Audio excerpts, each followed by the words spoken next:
Now, something else that came up in this scene, well, first of all, the idea of poetry as gossip seems like very Byron-esque and of that era. But something that was coming up even in this scene that I'm curious about is kind of like the ethics of gossip or the role of gossip in a community. And was that something that you thought about? And how did you approach that as you were writing Flora's character?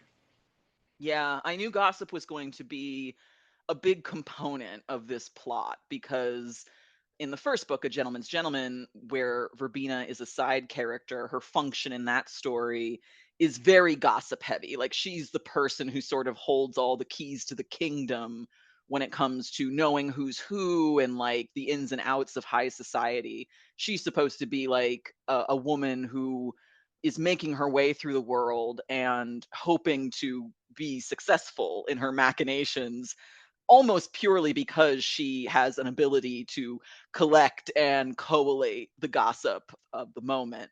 So when the book introduces both of these characters, we reestablish that, that is a big part of Verbena's personal philosophy, that she is not above wielding gossip to get what she wants and manipulating situations to her benefit.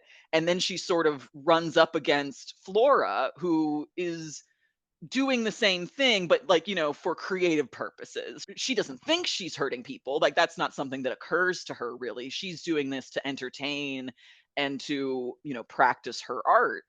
And it's only upon meeting Verbena that I think she sort of comes to realize, like, oh, the people that I'm kind of poking fun at in my poetry, that I'm mocking, these people are like, some of them are maybe not deserving of that. Maybe I shouldn't be putting certain people on blast in this way, because that is very powerful. It's something that it could very easily ruin somebody if somebody else were to make the connection about who is being referred to. The issue is that Verbena and Flora are both operating on such a high level of like, the conspiracy theory board. Like they're both so good at gossip that like almost no one else in of their acquaintance is a threat to them in the way that each other is. And so I think that's a big part of their mutual attraction, at least in the beginning, is realizing like, oh, this is someone who's operating on my level, hot but also scary. you know Well, and that makes them hotter, right? yeah, it's hot to see somebody who's competent at what they do, and Verbena is very, very competent at gossip and society, and Flora is very, very competent at gossip and writing. So I loved melding those two things together. Yeah. Did you have to write poetry for this book?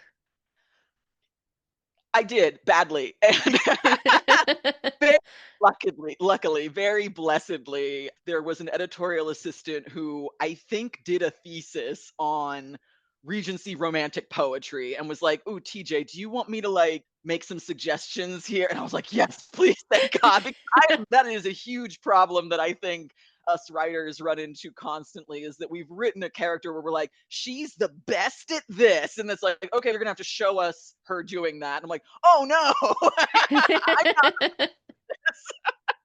So yeah, it's a lot of fakery, but I got around it a little bit because a lot of the poetry of Flora's that we end up seeing written out is like poetry that she has started writing after meeting Verbena. So it's a lot different from the successful commercial poetry that probably sounded a lot better than what I ended up coming up with.